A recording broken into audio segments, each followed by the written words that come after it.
याद हुआ कि नहीं? पिटाई भी होगी।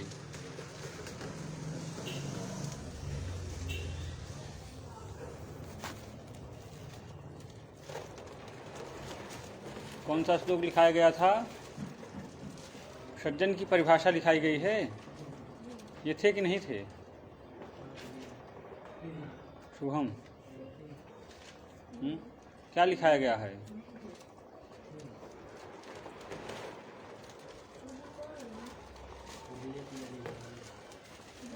आप थे तो याद ही हो गया होगा। उदयति यदि भानुः पश्चिमे दिग्विभागे प्रचलति यदि मेरुः शीततां यतिवहिनिः विकसति यदि पद्मं पर्वताग्रे शिलायां न भवति पुनरुक्तं भाषितं सज्जनानां न भवति पुनरुक्तं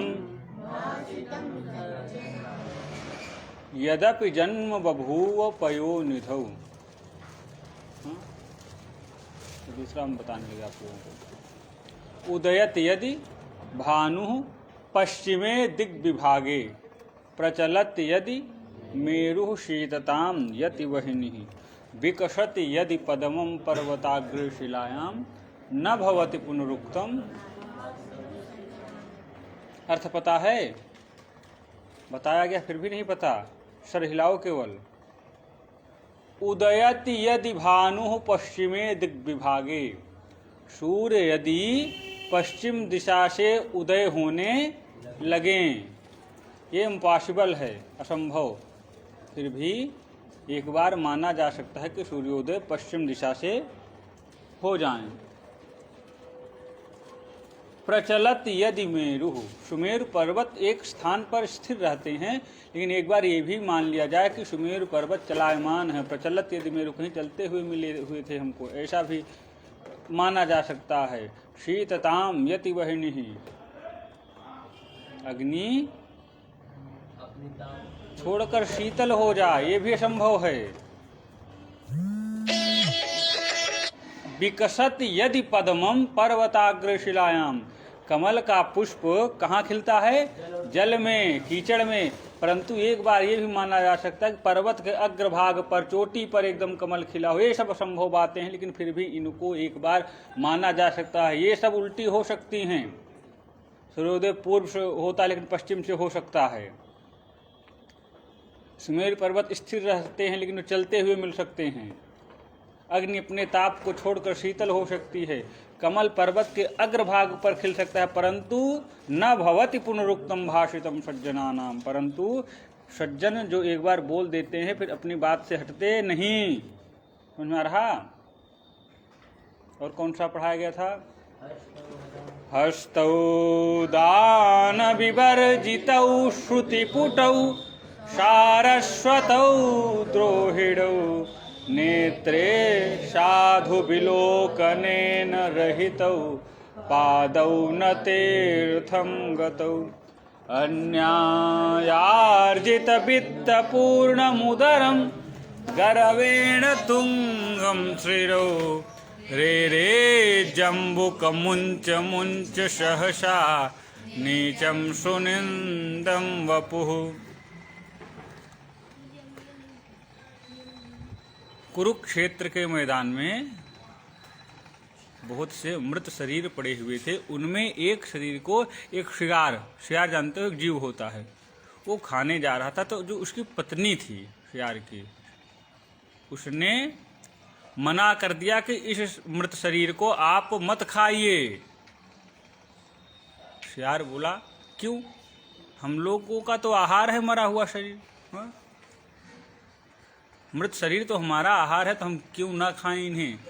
तो उसकी पत्नी बोलते कि हस्तौ दान विवर्जितौ, इस मानव के हाथ ने कभी भी दान नहीं दिए। हस्तौ दान विवर्जितौ, कभी भी इसके हाथों ने दान नहीं दिया है।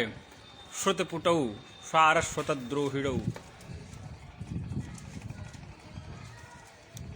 ये ब्राह्मण का द्रोही है, कभी कथा नहीं सुना। इसके कर्ण केवल ब्राह्मणों के बुराई ही सुने हैं। नेत्रे साधु बिलोकनेन रहितौ, इसके आंखों ने कभी सज्जनों का, साधु पुरुषों का दर्शन ही नहीं किया। नेत्रे साधु बिलोकनेन रहितौ, सज्जन पुरुषों के दर्शन से रहित है, वंचित है, कभी इसने सज्जनों के दर्शन नहीं किए। पादौ न तीर्थम गतौ, इनके चरण कभी भी किसी तीर्थ क्षेत्र में नहीं गए हैं। अन्यायार्जित वित्त पूर्ण मुद्रम, अन्याय से केवल इसने धन इकट्ठा किया, और किसके लिए धन इकट्ठा किया? पूर्ण मुद्रम, केवल अपना पेट पालने के लिए अन्याय पूर्वक इसने धन इकट्ठा किया।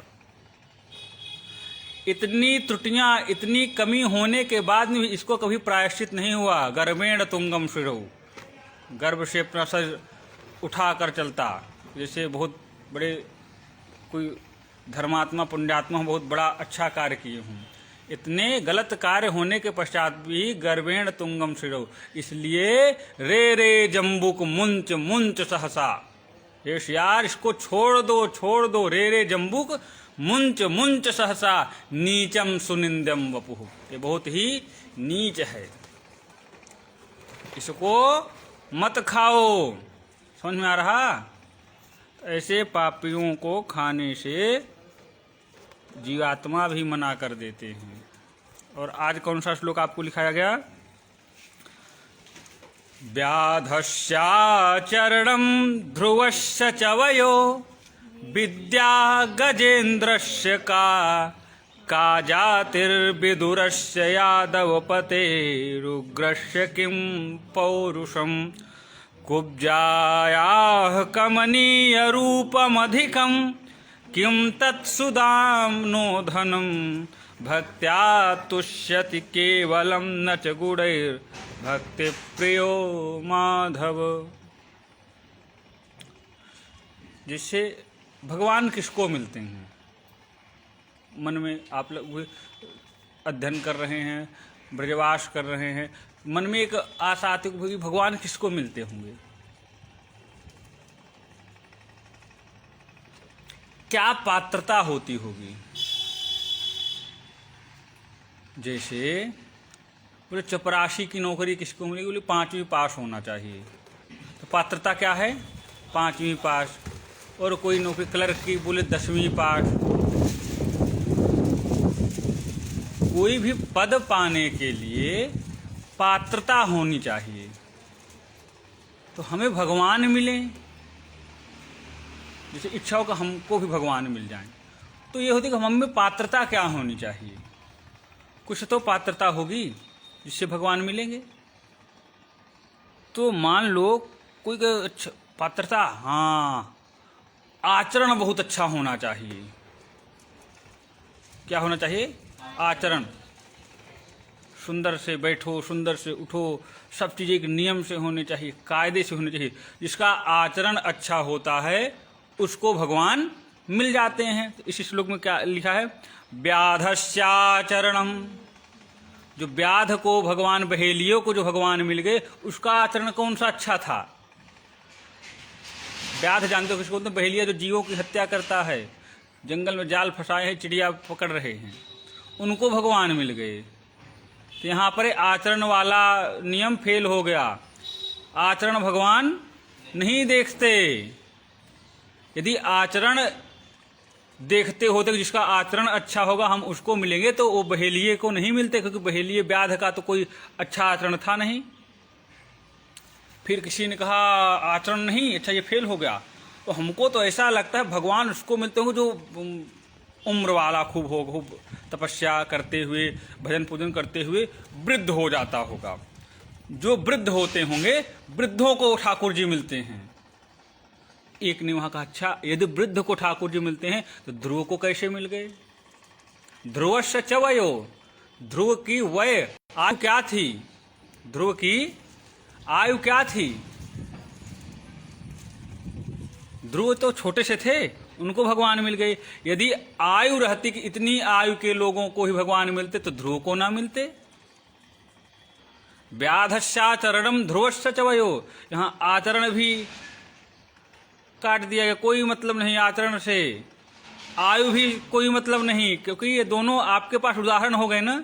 अच्छा आचरण नहीं था व्याध का, फिर भी भगवान मिले, और कोई बहुत आयु भी नहीं थी ध्रुव की, उनको भी भगवान मिले। तो किसी ने कहा अच्छा आचरण से भी नहीं कोई मतलब, आयु से नहीं, विद्या जरूर होती होगी, जो खूब ज्ञानी होता होगा, वो बढ़िया चारों वेद पुराण सब जो कंठस्थ किया होगा, जो उसको विद्या आती होगी, उसको भगवान जी मिलते हैं।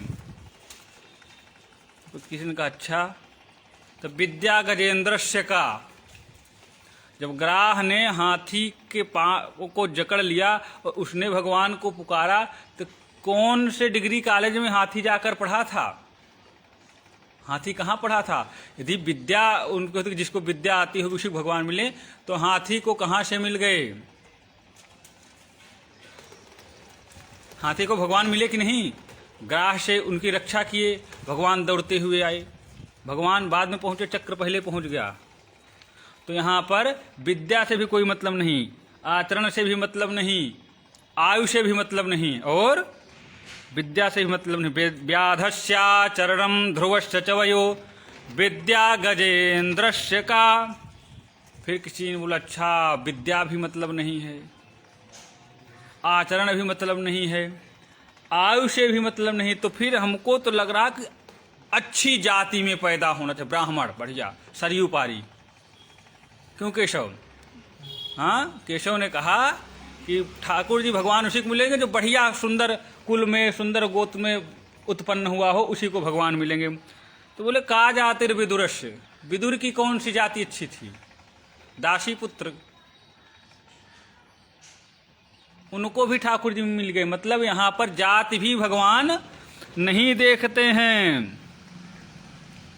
तो बोले चले फिर तो अगर जाति भी नहीं, विद्या भी नहीं, तो जरूर वो ताकत देखते होंगे खूब, जिसके अंदर बढ़िया ताकत होगा, खली की तरह बलवान होता होगा, उसको ठाकुर जी मिलते हैं। बोले उग्रस्य किम पौरुषम, उग्रसेन जी का कौन सा पौरुष था? कंस तो उनको पकड़ के जेल में डाल दिए थे, फिर भी उनको ठाकुर जी मिल गए।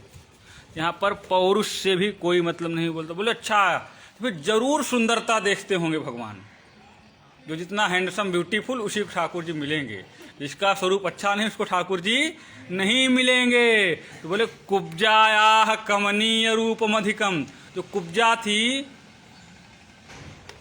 कौन सा स्वरूप उनका था? अच्छा, भगवान उसको मिल गए। कंस के जाकर वो तिलक, चंदन का कार्य करती थी, तिलक लगाती, टेढ़ी मेढ़ी, शरीर ही टेढ़ा था उसका, कुब्जा, उसको भगवान मिले। मतलब भगवान सुंदरता भी नहीं देखते, बोले न आयु देखते, न विद्या, न बल, न सुंदरता। तब एक बात जरूर देखते होंगे, पैसा देखते होंगे। जिसके यहाँ खूब पैसा धन होता होगा, भगवान उसी के यहाँ जाते होंगे, उसी को भगवान मिलते हैं जिसके यहाँ खूब पैसा रहता है। तो बोले किम तत् सुदामनो धनम, सुदामा जी के यहाँ धन कहाँ? जब भगवान से मिलने गए तो एक नहीं 2-3 घर से तो उनको चूड़ा मांग करके दिया गया, तब तो पहुंच गए अपने घर पे, था ही नहीं। भाई किसी मित्र के यहाँ जाया जाता, गिफ्ट लेकर जाते हैं ना, उनकी पत्नी ने चूड़ा मांगो भी 2-3 घर से जा करके, जब इकट्ठा हुआ तब जा करके वे जा पाए। अपने यहाँ वो भी नहीं था। तो यदि धन देखते होते तो सुदामा को ना मिलते। मतलब धन भी नहीं देखते, तो फिर देखते क्या हैं? बोले भक्त्या तुष्यति केवलम नच गुणैर, किसी भी गुण से भगवान को मतलब नहीं है, वो तो केवल भक्ति देखते हैं। क्यों? क्योंकि भक्ति प्रियो माधव, माधव भगवान श्री कृष्ण वो केवल और केवल भक्ति प्रिय है, केवल